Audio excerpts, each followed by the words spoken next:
নমস্কার সকলকে। কম্পিউটার শিক্ষা বাংলা চ্যানেলের এপিসোড নাম্বার 18-এ সবাইকে স্বাগত। আজকে আমরা কি নিয়ে আলোচনা করবো না, আজকে আমরা আলোচনা করবো গুগল সার্চের স্মার্ট ট্রিক্স, মানে গুগলে আমরা কিভাবে স্মার্টলি সার্চ করতে পারি। ঠিক আছে, তাহলে শুরু করা যাক এক এক করে। তো আজকে আমরা কি কি শিখবো না, গুগল সার্চ কি, সঠিকভাবে কিভাবে সার্চ করা যায়, গুগল সার্চের অপারেটরস গুলো কি, ছবি ভিডিও নিউজ সার্চ কিভাবে করা যায়, গুগলের বিশেষ টুলস আছে যেগুলো দিয়ে আমরা ইউজ করে নানা রকম কাজ করতে পারি, নিরাপদ ও স্মার্ট সার্চ। ওকে, তাহলে দেখে নিই এক এক করে আমরা। গুগল সার্চ কি, গুগল হলো বিশ্বের সবচেয়ে জনপ্রিয় সার্চ ইঞ্জিন। ঠিক আছে, এবার এখানে প্রশ্নটা হলো সার্চ ইঞ্জিন জিনিসটা কি। তো সার্চ ইঞ্জিন হলো এমন একটা সফটওয়্যার বা অ্যাপ্লিকেশন যেটার মধ্যে থেকে আমরা আমাদের প্রয়োজনীয় তথ্য যেটা কিছু সার্চ করতে চাইছি সে সার্চ করে এনে দেয়, আমাদেরকে সার্চ করে তার রেজাল্ট দিয়ে দেয়। সার্চ ইঞ্জিন মানে ইন্টারনেটের বিভিন্ন রকম তথ্য আমরা খুঁজে পেতে পারি আর কি। তো গুগল ছাড়াও আরো অনেক সার্চ ইঞ্জিন আমাদের আছে, যেমন এমএসএন সার্চ, ইয়াহু সার্চ, এগুলো আছে, কিন্তু বিশ্বের মধ্যে সব থেকে জনপ্রিয় হচ্ছে গুগল সার্চ। ঠিক আছে, এটা দেখা যাচ্ছে যে অ্যাপ্রক্সিমেট দেখা গেছে যে গুগল নাকি প্রত্যেক সেকেন্ডে প্রায় 99,000 সার্চ এক্সিকিউট করে থাকে। ঠিক আছে, এই তথ্যটা একটু ভেরিফাই করে নেওয়া উচিত, বাট স্টিল আমি যতটা দেখেছি, মানে আমি যতটা জেনেছি তার বেসিসেই লিখলাম। এবার কিছুটা একটু ভেরিফাই করে নিও তার ইউজ করার আগে। তো শুধুমাত্র গুগল, মানে শুধুমাত্র যে সার্চ করার জন্য যে কোনো একটা ইয়ে নয়, আমরা শুধু তথ্যই নয়, মানে ছবি ভিডিও মানচিত্র সংবাদও গুগলের মাধ্যমে আমরা পেয়ে থাকি। তা আমরা কিভাবে ইউজ করতে পারি না, google.com সাইটে গিয়ে আমরা আমাদের সার্চ গুলো করে নিতে পারি। ঠিক আছে, এগোনো যাক তাহলে আস্তে আস্তে। তা সঠিকভাবে কি করে সার্চ করা যায় না, ছোট নির্দিষ্ট কিওয়ার্ড ব্যবহার করো, পুরো বাক্য লেখার দরকার নেই। ঠিক আছে, ছোট একটা ফ্রেজ বা ছোট ওয়ার্ড লিখলে পারে ও বুঝে যায় যে আমরা কি জিনিস সার্চ করতে চাইছি। সেরকম বাংলায় যদি সার্চ করতে চাও তাহলে বাংলায় লিখে ফেলো, আর যদি ইংরেজিতে খুঁজতে চাও তাহলে ইংরেজিতে লেখো। সঠিক বানান যদি একটু ভুলও হয়, বা সঠিক বানান যদি না হয়, বানানটা যদি একটু ভুল হয়, তাও গুগল মোটামুটি একটা ধরে নেয় যে কি আমরা খুঁজতে চাইছি, বলে সেই হিসাবে রেজাল্ট দেয়। তবে সঠিকটা লিখতে পারলে সব থেকে ভালো হয়। সার্চ করার পর ফিল্টার ব্যবহার করো, মানে ধরো আমরা পার্টিকুলার কিওয়ার্ড একটু সার্চ করলাম, করার পর মনে হলো যে সেটা আমরা সম্বন্ধে কোনো ইমেজ দেখতে চাইছি। ঠিক আছে, তাহলে যে যে 3-4টে ট্যাব থাকে তার মধ্যে ইমেজ একটা ট্যাব থাকে, সেটা ক্লিক করলে পরে ওই যে সার্চ করেছি তার রেসপেক্টে যে ইমেজ গুলো আছে সেগুলো আমাদের দিয়ে দেয়। ঠিক আছে, এরপর হচ্ছে যে আর একটা জিনিস ইম্পর্টেন্ট, ফলাফলের প্রথম কয়েকটা লিঙ্ক সবচেয়ে বেশি প্রাসঙ্গিক। তার মানে এটা হচ্ছে আমরা যে সার্চ করি, দেখা গেছে যে প্রথম পেজের উপরের দিক থেকে যে নিচের দিকে আসছে, তাহলে ওপর থেকে নিচে যেগুলো আছে সেগুলো অনেক বেশি স্পেসিফিক ওই সার্চটার সম্বন্ধে।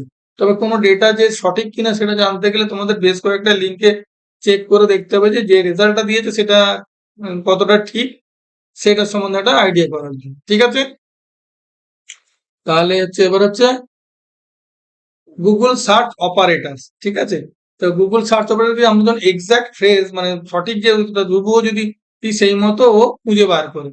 ঠিক আছে, যেরকম আমরা যদি কোনো একটা পার্টিকুলার সাইটের মধ্যে কোনো জিনিস সার্চ করতে চাইছি, ধরো কোনো একটা এক্সাম দেবো, তাহলে সেই বোর্ডের বা সেই অর্গানাইজেশনের কোনো সাইট আছে, তো আমরা পার্টিকুলার ওই সাইট কোলন মানে দিয়ে সেই সাইটটা দিয়ে তারপরে যদি আমরা সার্চ করি তাহলে আরো বেশি ওই সাইট সাব স্পেসিফিক সার্চ আমাদের আমার কাছে আসবে আর কি। ঠিক আছে, এরকম কোনো একটা পার্টিকুলার ফাইল টাইপের বেসিসেও আমরা সার্চ করতে পারি। যেমন আমি ধরো কোনো সার্চ করছি তার রেলিভেন্ট পিডিএফ রিলেটেড কিছু চাইছি, ডক চাইছি, পিপিটি চাইছি, সেই রেজাল্ট গুলো সার্চ করে দেয়। সেরকম আরো একটা ইন্টারেস্টিং, যেমন ওয়ার্ড ওয়ান, ওয়ার্ড টু, মানে এই দুটোর যে কোনো একটি ফলাফল আমি চাই, সেরকম দিয়ে দেয় আর কি রেজাল্ট। ধরো word one minus word two, বিয়োগ চিহ্ন দেওয়া যে প্রথমটা খোঁজো সেকেন্ডটা বাদে। ঠিক আছে, মাইনাস চিহ্নটা দিয়ে এইভাবে ব্যবহার করে আমরা সার্চ করতে পারি। ঠিক আছে, ছবি ভিডিও নিউজ সার্চ। ঠিক আছে, তো গুগল ইমেজেস সার্চ করে ইমেজেস ট্যাবে ক্লিক করলে ছবিগুলো আমরা পেয়ে যেতে পারি যেটা সার্চ করেছি। ছবি দিয়ে সার্চ করলেও পাওয়া যায়। ঠিক আছে, ক্যামেরা আইকনের সাইজে ছবি আপলোড করে সেই প্যারালাল ছবিগুলো আমরা ওখান থেকে ওই টাইপের ছবি পেতে পারি। গুগল ভিডিওস ট্যাবে ক্লিক করে ইউটিউব সব ভিডিও ট্যাব দেখতে পাওয়া যায়। গুগল নিউজে গিয়ে নিউজ, সর্বশেষ যে নিউজগুলো সেগুলো আমরা ওই ট্যাবে দেখতে পারি। টুলস বাটন থেকে তারিখ সময় অনুযায়ী ফলাফল ফিল্টার করা যায়। ঠিক আছে, গুগলের বিশেষ কিছু টুল আমরা দেখে থাকি, খুবই ইউজফুল টুল আর কি। সেগুলো আমরা যেমন ধরো কোনো একটা ক্যালকুলেটর ইউজ করে আমরা যোগ বিয়োগ গুণভাগ করি, তা না করে যদি আমরা স্ট্রেট যদি লিখে দিই 25+37 লিখে এন্টার মারি, তাহলে যোগফলটা আমাদের দিয়ে দেবে। সেরকম মাল্টিপ্লিকেশন 5 × 8 লিখলে পরে তার এন্টার করলে পরে তার রেজাল্ট আমরা পেয়ে যেতে পারি। তাছাড়া ট্রান্সলেট দিলে, যদি ট্রান্সলেট হ্যালো টু বেঙ্গলি লিখলে পরে বাংলায় অনুবাদ করে দিয়ে যাবে। ডিকশনারি করে ডিফাইন সিনথেসিস লিখলে ওর অর্থ উচ্চারণ সব ডিটেলস আমরা পেতে পারি। টাইমার কলন দিয়ে যদি সেট টাইমার 5 মিনিট এটা যদি লিখি, তাহলে টাইমারটা চালু হয়ে যাবে 5 মিনিটের জন্য। ঠিক আছে, চালু হয়ে যায়। এরকম ওয়েদার কলকাতা লিখলে পরে কলকাতার ওয়েদার আমরা সঙ্গে সঙ্গে দেখতে পাবো। ঠিক আছে, এবার সেভ সার্চ চালু রাখো, মানেটা হচ্ছে যে সেটিংসে গিয়ে সার্চ সেটিংসে গিয়ে সেভ সার্চে ফিল্টার সেট করে থাকে, তাহলে কি হবে সেফলি আমরা যেগুলো সার্চ করি সেই সেভ সার্চ গুলোই ওখানে পাবো। আর ইন্টারনেটে যে ধরো আমরা যে লিঙ্কে ক্লিক করলাম একটা পার্টিকুলার সার্চ দিয়ে, ওই প্রথমে লিঙ্কটাই যে বা যেটা আমি খুলেছি সেটাই যে সঠিক, সেটা না করার আগে তোমার 4-5টা জায়গা থেকে চেক করে, সরি, ওই কি বলে যাচাই, সত্যতা যাচাই করে নেওয়া, যে 4-5টা জায়গা থেকে দেখলে মনে হবে যে কোনটা। এটা আমাদের কিছুটা নিজেদের ডিসিশন মেকিং এর জন্যই করতে হয়। যে ধরো 4টে জায়গা থেকে দেখলাম যে এই জিনিসটা একই জিনিস বলেছে, তাহলে তো আমরা ধরতে পারি যে জিনিসটা ঠিক, না হলে পরে এক সঠিক সিদ্ধান্তে পৌঁছানো খুব মুশকিল আছে। ব্যক্তিগত তথ্য সার্চ করার আগে ভাবো আর কি, গোপনীয়তা রক্ষা করে অবশ্যই, কারণ খুব ইন্টারনেটে খুব নানা রকম সমস্যায় পড়তে পারে মানুষজন। ওই জন্য ব্যক্তিগত জিনিসগুলোকে যা না ডিসপ্লে করাই ভালো, বা সার্চ করা নাই ভালো। ঠিক আছে, গুগল স্কলার ব্যবহার করে গবেষণাধর্মী তথ্যের পাওয়া যেতে পারে। আর যেগুলো সার্চ হয়ে গেলে পারে আমরা এই হিস্ট্রিও মুছতে পারি। কিভাবে সার্চ হিস্ট্রি মুছতে পারি না, সেটিংসে গিয়ে হিস্ট্রি, সেখান থেকে ডিলিট ব্রাউজিং ডেটা করলে আমাদের হিস্ট্রিটা ক্লিয়ার হয়ে যায়। ঠিক আছে, তাহলে গুগলের একটা যদি সার্চের চিট শিট আমরা দেখতে চাই, তাহলে আমরা সরি ইউজ করো না, এক্সাক্ট ফ্রি ফ্রেজ ইউজ করা, যেমন সৌরজগৎ কি, তাহলে কি ওই টাইপের সার্চ আমাদের দেবে। সাইট রিলেটেড সার্চ, যেমন সাইট wikipedia.org, এরকম ভাবে আমাদের পেতে পারি। ফাইল টাইপ দিয়ে, ফাইল টাইপ পিডিএফ ইতিহাস, এরকম দিলে পরে ইতিহাসের পিডিএফ ভার্সন কিছু পেতে পারি।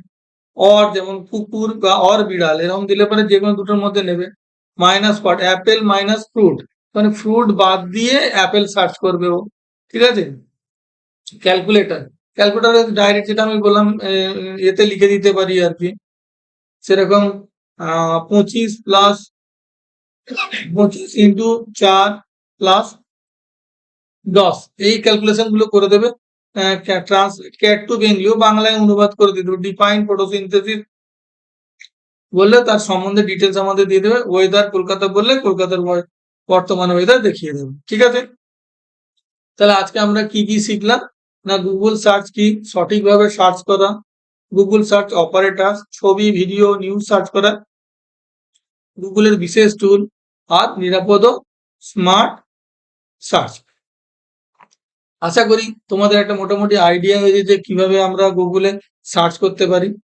তা ভিডিওটা যদি ভালো লেগে থাকে তাহলে ভিডিওটাকে একটা লাইক করে দাও। চ্যানেলটা এখনো সাবস্ক্রাইব না করে থাকলে চ্যানেলটা সাবস্ক্রাইব করে নাও। আর যদি তোমাদের কিছু বলার থাকে তাহলে তোমরা কমেন্টে লিখে জানাতে পারো। ঠিক আছে, তো কম্পিউটার শিক্ষা বাংলা চ্যানেলের এপিসোড 19-এ আবার তোমাদের সঙ্গে সবার সঙ্গে আবার দেখা হবে। ততদিন ভালো থেকো। নমস্কার, ধন্যবাদ।